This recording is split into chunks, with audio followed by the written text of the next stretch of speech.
Assalamualaikum warahmatullahi wabarakatuh.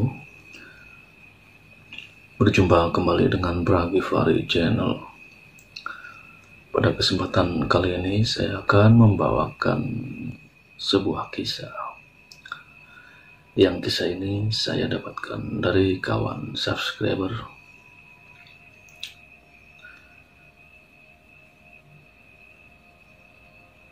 Ceritanya bermula. Jadi ceritanya adalah begini. Di tahun 2009, sebutlah namanya, seorang laki-laki. Nama beliau adalah Ingsun ya.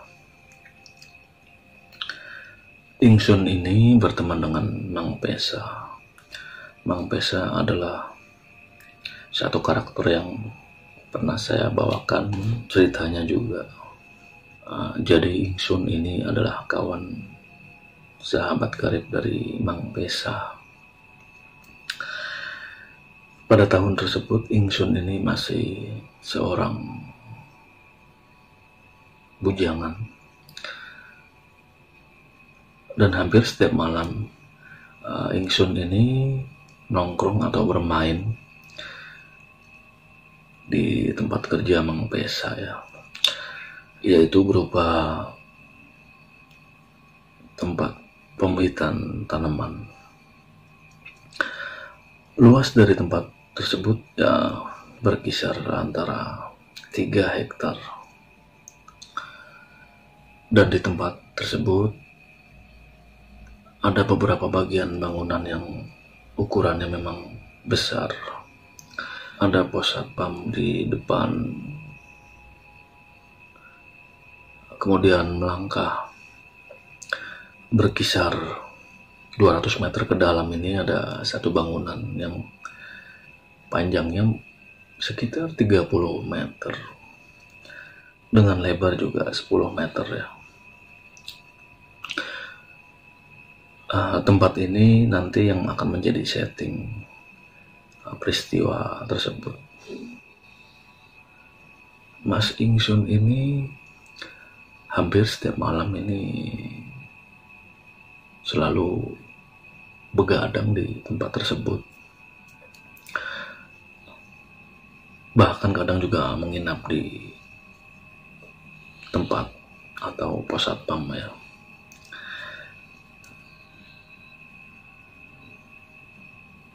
Pada hari kejadian, satpam yang biasanya ramai ini sepi.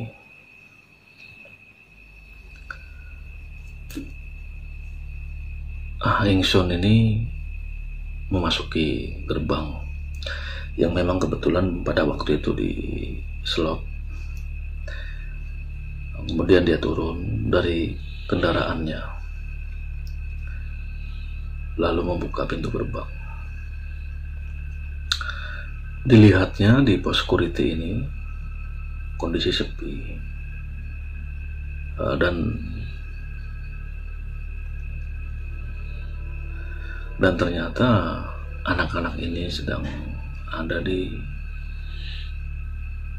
bangunan yang ada di tengah dari area tersebut. Kalau perlu digambarkan, bangunan ini sebetulnya bangunan lama yang memang direnovasi. Antara ruang pertama adalah suatu ruangan yang los, jadi boleh dikatakan ini tidak ada meja atau kursi. Di sekatan kedua ada sebuah lab. Lab ini berupa lab kultur jaringan. Kalau kita melihat lab kultur jaringan ini, kita akan melihat seperti Erlen Meyer, kemudian ada berupa humidifier, apa ya istilahnya, artinya ada benda-benda laboratorium ya. dengan segala macamnya. Setelah ruangan lab, ini ada ruangan dapur. Di tengah-tengah, di sebelah kanannya ada ruang kamar mandi, dan di sebelah kiri ada satu ruang yang boleh dikatakan ini pintunya terbuat dari kaca. Assalamualaikum warahmatullahi wabarakatuh.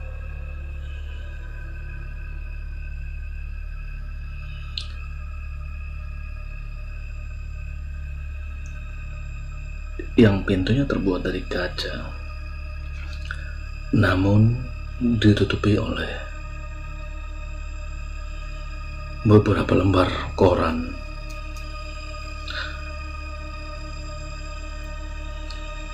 Jadi kalau dilihat dari ruang depan, ini akan tembus, kita akan bisa melihat di ujung sana itu ada dapur, sebelah kanan kamar mandi, dan sebelah kiri ruang misterius tersebut.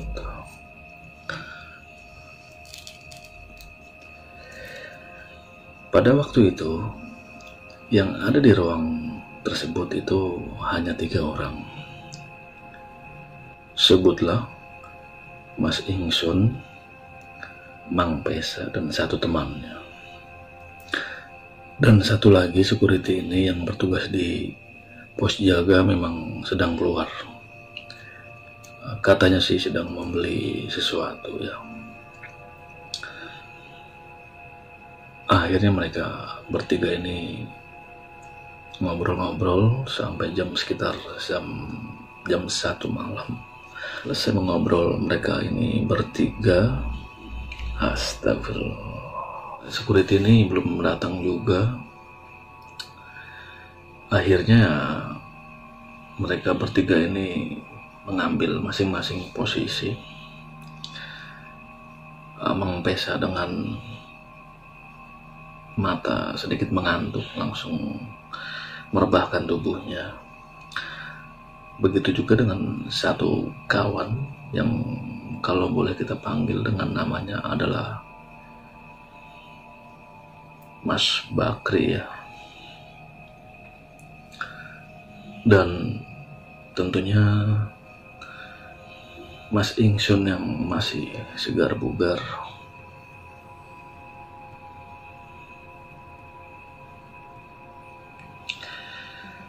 Tidak sampai selang 1 jam, Mang Pesa dan Pak Bakri ini sudah tertidur pulas. Berbeda dengan Mas Ingsun. Mas Ingsun ini menyalakan rokoknya ya.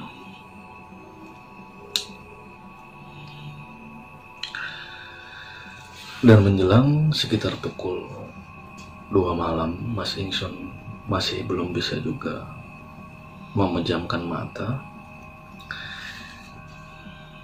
Tidak lama dari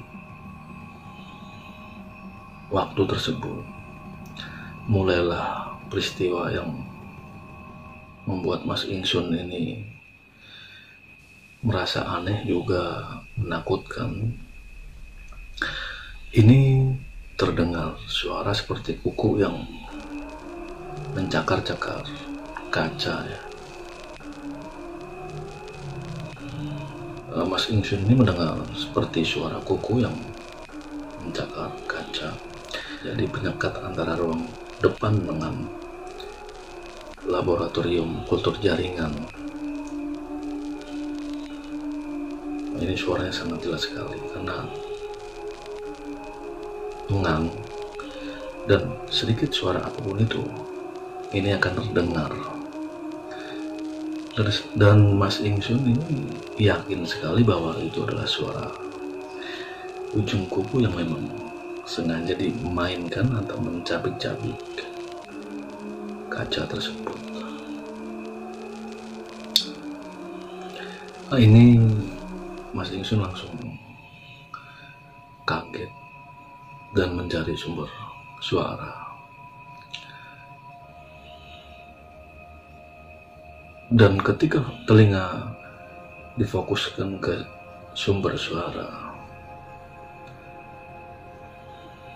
Mas Ingsun ini ragu suara ini apakah dari kaca yang penyekat tadi atau dari ujung ruang sana ya. Sambil mengendap-endap ini Mas Ingsun memfokuskan pendengarannya.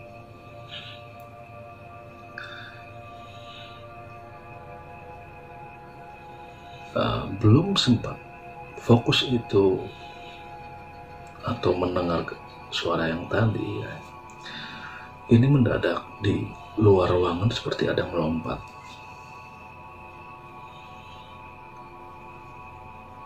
Suaranya sangat banyak, seperti karena di luar ruangan ini ada seperti bangunan di samping bangunan ini, posisi tanah ini ada di atas.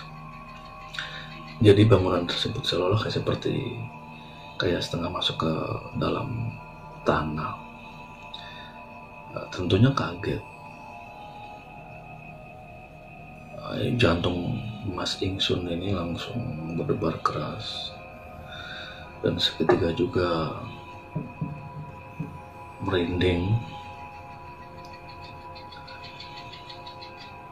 Ini Mas Ingsun mencoba menguasai keadaan dan mencoba tetap tenang. Mas Ingsun mencoba duduk di pojok ruangan yang kira-kira memang tidak terlihat dari dapur ya, karena sugestinya seolah ini di dapur ini ada sosok yang melihat Mas Ingsun.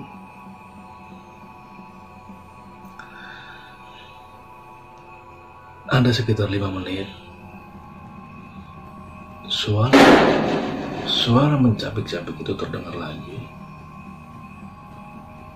Astagfirullahaladzim. Ini Mas Ingsun langsung deg. Suaranya ini langsung, suasana langsung sangat tidak kondusif ya, ada ketakutan.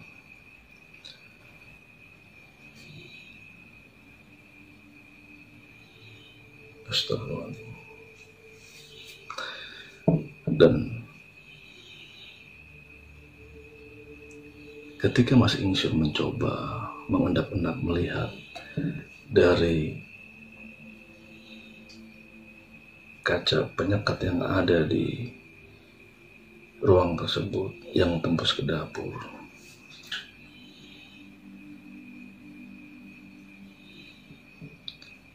jantung Mas Ingsun ini seperti berhenti berdetak ya, karena Mas Ingsun ini melihat sesosok yang sudah sangat familiar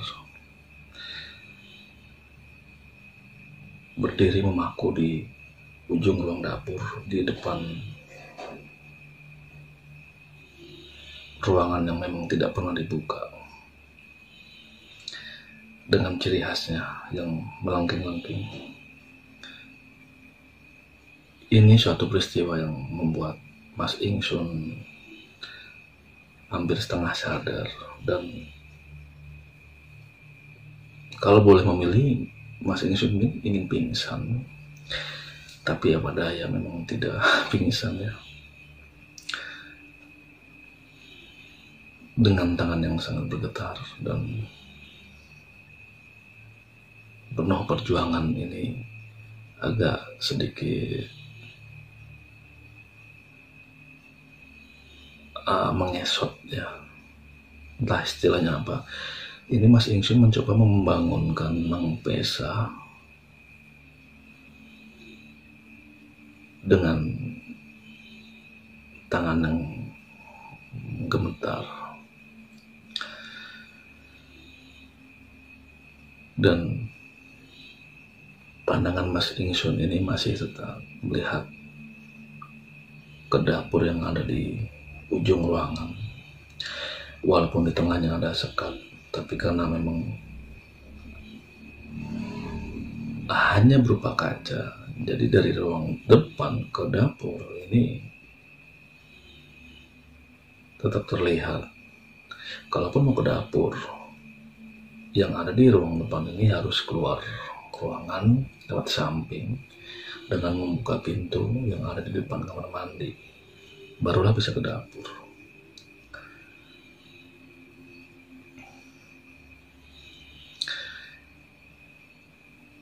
Kembali lagi ke cerita tadi, Mas Ingsun dengan berbagai cara mencoba membangunkan Mang Pesa ya. Tapi sepertinya memang sulit dibangunkan. Nah, di sini timbul rasa pasrah. Dalam arti pasrah di sini, selain berdoa juga sudah mencoba menutup mata Mas Ingsunnya. Dan ketika melihat dengan sedikit mengintip, sosok tersebut tetap masih ada. Dan di luar ruangan ini, samping kanan terutama ini, terdengar macam-macam suara. Makin tidak karuan perasaan Mas Ingsun. Akhirnya Mas Ingsun ke pojokan ruang depan dengan agak sedikit menekuk kaki, dan posisi tangan seperti ini ya, seperti menahan ketakutannya. Tapi kata beliau ini di dalam hatinya tetap membaca doa.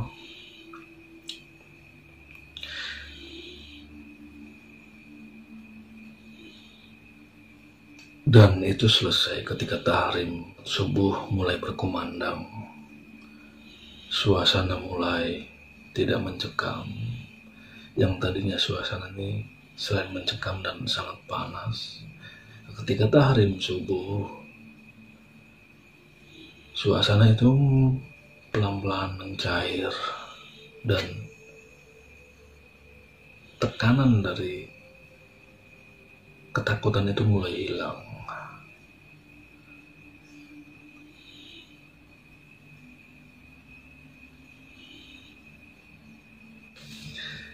Mas Ingsun ini setelah sholat subuh akhirnya pulang, tentunya dengan berpamitan sama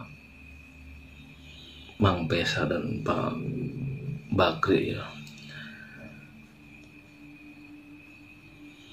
Nah, kemudian hari itu berjalan dengan normal seperti biasa.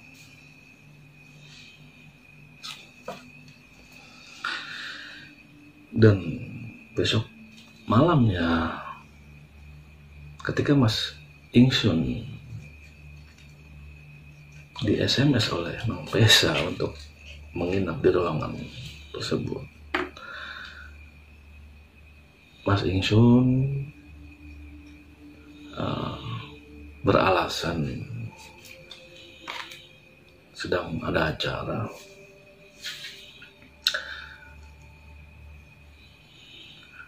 Dan besok kemudian ketika Mas Ingsun bertemu dengan Mang Pesa, Mas Ingsun ini menceritakan peristiwa yang dialaminya.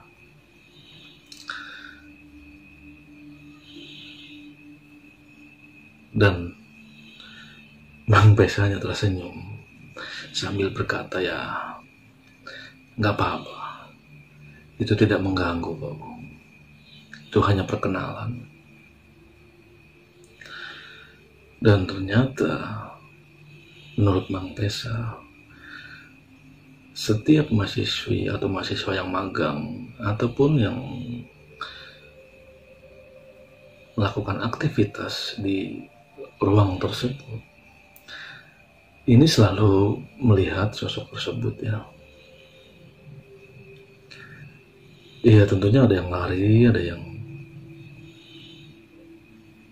biasa saja, atau bahkan ada yang tidak enggah atau tidak merasakan apa-apa. Dan menurut Dan masih menurut Mang Pesa bahwa ruang di sebelah kiri itu memang sudah puluhan tahun tidak dibuka ya. Nah, jadi seolah ini entah ada misteri apa,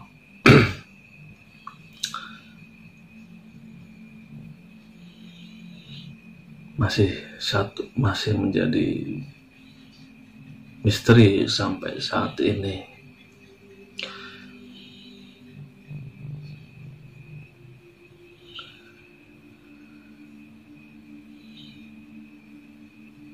Dan sampai saat ini pun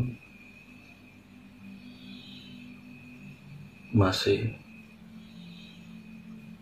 ada seperti itu. Cuma memang Mas Ingsun ini sudah lama tidak ke tempat tersebut ya.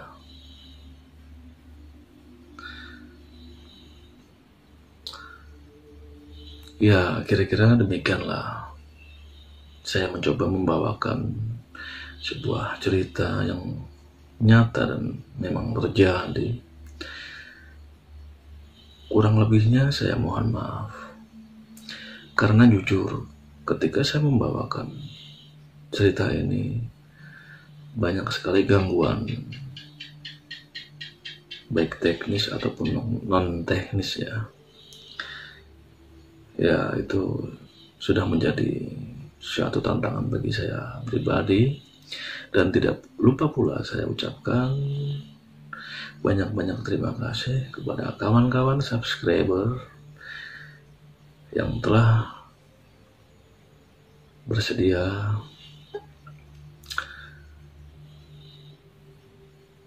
selalu mendengarkan cerita saya. Baik buruknya kita jadikan pelajaran, terutama untuk diri saya pribadi.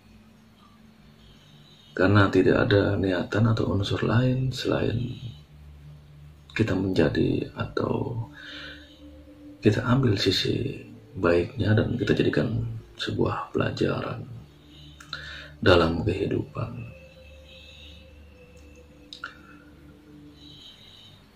Saya tutup. Wassalamualaikum warahmatullahi wabarakatuh.